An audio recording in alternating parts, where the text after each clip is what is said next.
Hi, I'm Randy Robison. This is Life Today TV. I've got someone who's very special here. She's written a book called Freefall To Fly. It's her story. If you know Gabe Lyons, who has been on the program, has been on these interviews, you kind of know a little bit about his journey going up to New York City and trying to minister in a very, very tough environment.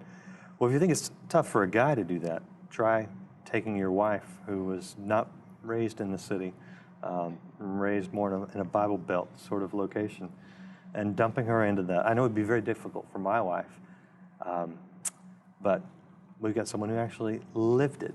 So I want to ask Rebekah, quickly, have you adjusted to New York City? Yes, it's 4 years now. We have.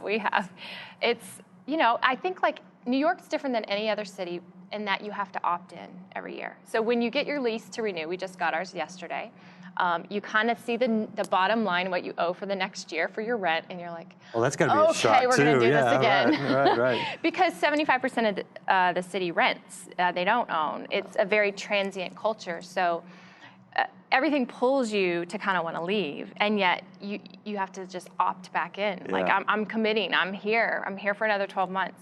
And we have 3 kids that are now 13, 11, and 9. When we came, they were 9, 7, and 5. So they're just all in this new season, and Gabe and I are always asking the questions, are our kids flourishing? We love it. We love it, and our kids love it. But, they're navigating public school in New York City. That is not an easy thing, honestly. I'll just be quite honest. It's not easy. And as they get older, they're really seeing like how their faith is so vital, how it's like they have to rely on it in the same ways that, especially for me those first 2 years where I was just like, God, where are you? I need you. And I'm now having those same conversations with my 11-year-old and my 8-year-old and my 13-year-old. So I just think it's not a comfortable, easy life. But yet it's just, I think in any setting, it's not going to be comfortable and easy. Just for ours, it's just so like right in front of your face. Like whatever the tensions are, you don't have to hide from them. They're right there. Yeah. Do you want to tell the story of your 11-year-old trying to get people to see the movie? Guys, the movie about Jesus? It's really heartbreaking.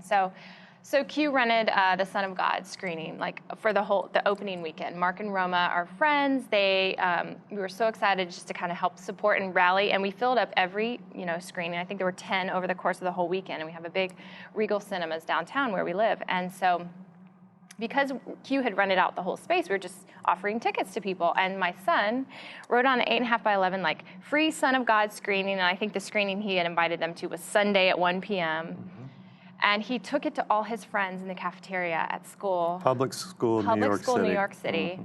I think there's one other Christian in 5th grade.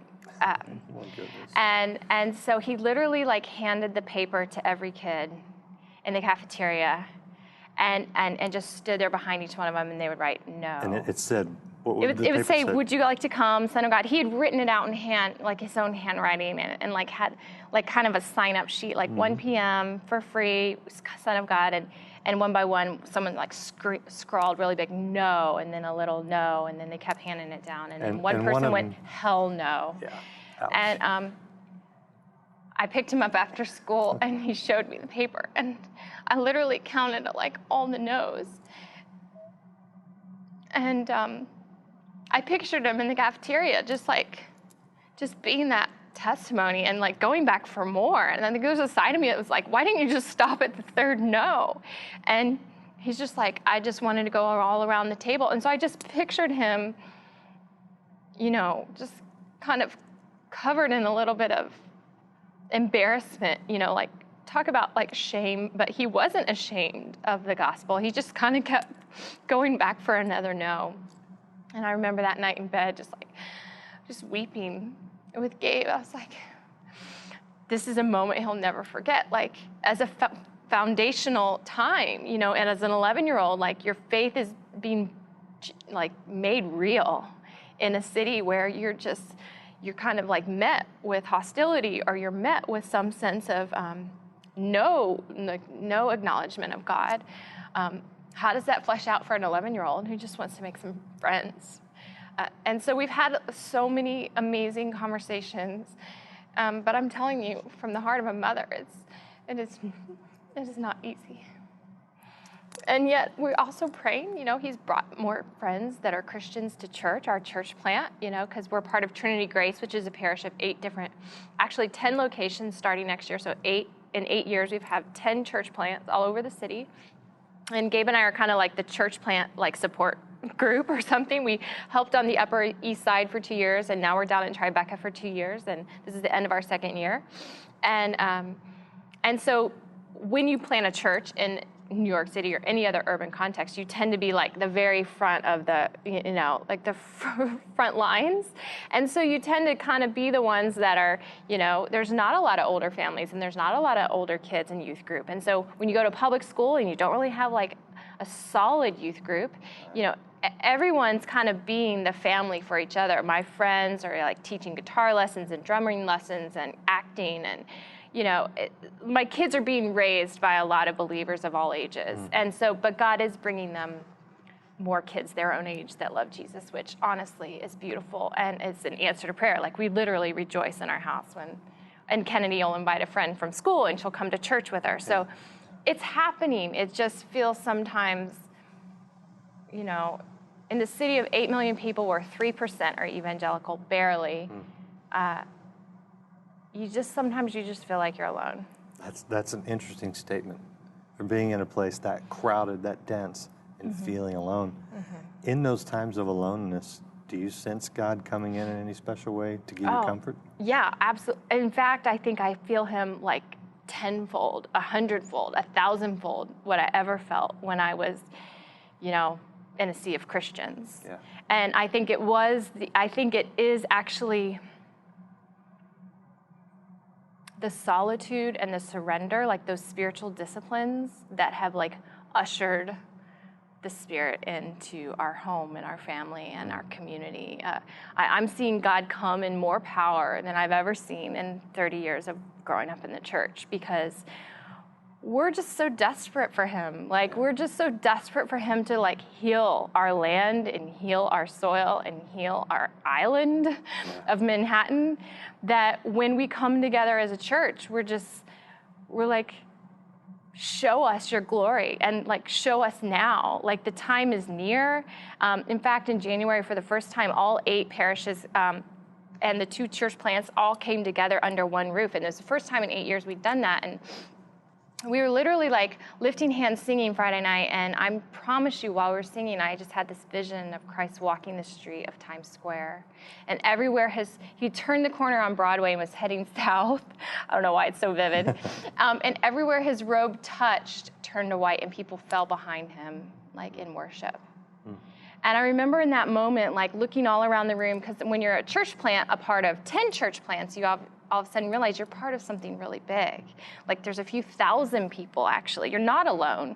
You just sometimes in your own neighborhood with your own 11-year-old, there might not be a bunch of high schoolers in your church, but you all of a sudden see throughout the city, citywide, you see the breadth of what God is doing. And I'm meeting other pastors' wives of other churches all around the city that we're all coming together, and we're seeing this stirring, this movement towards freedom and healing in New York City that's literally almost palpable. I don't know how else to explain it. And so because of that, it's you get to this angsty place where you're show up, just show up. We need you. We're here. We're not here because it's easy. We're not here because it's cheap. We're not here because it's comfortable. We're not here because, my 3 kids are lined up like the 3 bears in our master bedroom. We have a 2-bedroom apartment, and we used to have a 6,000 square foot house in Atlanta. Yeah. So I think it's kind of we're in, we're all in. So show us your glory. Show us why we're here. Remind us why you brought us here, and unite us together, and reveal your intention for this day and this moment and this time. And I believe he's doing it. And that to me is a thrilling time to be alive. And it's a thrilling time to be part of the church. It's a thrilling time to be a part of the body that says, I'm for you, and I'm celebrating the life that's new in you and the salvation God's doing in you. I'm celebrating the healing in you. And there's such a collective hug that says, let's rally. Let's just, if we're all in, let's all be in together. Let's speak life and truth over each other, and let's just rejoice in what God is doing. And so I'm rambling, but that's what's happening. No, that's great. That's what's happening. That's great. You know, we could ramble a lot more because I know there's so much going on. And I'm just going to tell you, you need to go out and get Rebekah Lyons' book, Freefall To Fly. The website for, you mentioned Q, that's the organization. Yeah, my website's just my name, RebekahLyons.com. Okay, we got that on the screen. K-A-H, yeah. We'll get that up on the screen. Spelling. And be sure you do check out Rebekah. There's more to this story, and not just the book, but you can see her on Life Today at lifetoday.org. And you know, if God impresses it on you, you want to help out them while they're basically in the mission field in New York City. Help them out. Do what you can if you're able to. But at least check out the book, check out the television show, and check out Rebekah's website. Thank you for spending this evening with us, you know, in the green room, listening to you, watching you on the show, hearing your heart. We knew Gabe. We didn't know his better half, so it's a pleasure having you with us, and the rest of the country, we're just praying for you. Thank you. What you guys are doing. I appreciate that.